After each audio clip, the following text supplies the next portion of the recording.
CTV's Adrian Ghobrial now on Canada's evolving trade outlook and the contrasting perspectives. Hi, Adrian. Sandy, auto workers' livelihoods now hang in the balance. That was the message delivered here inside Ontario's legislature by Premier Doug Ford today as he hammered the federal government for their deal with Beijing to allow a limited number of electric vehicles made in China here in Canada. We are in the fight of our lives here.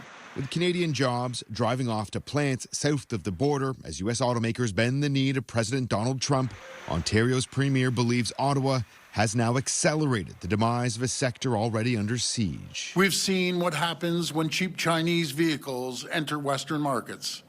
Factories have closed. Welcome. Described as a landmark agreement last Friday, Prime Minister Mark Carney inked a deal to allow 49,000 Chinese electric vehicles into Canada at a 6.1% tariff rate, a measure that was previously in place before Ottawa followed Washington's lead by placing a 100% tariff on all Chinese EVs back in 2024. We must be ambitious.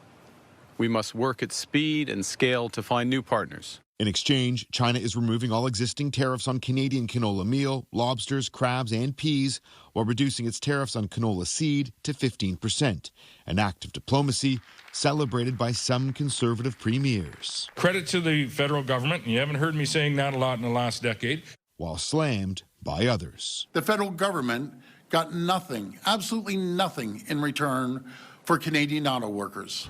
Though the deal did deliver for some Canadian farmers, with confirmation this week that 60,000 metric tons of canola seed, as well as orders of Canadian beef, are headed to China as early as next week. We need to exercise expediency as much as possible.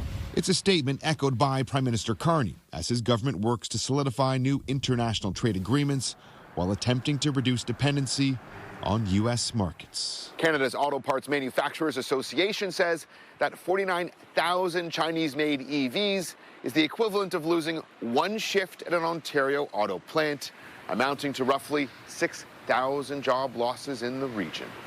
Sandy. CTV's Adrian Ghobrial.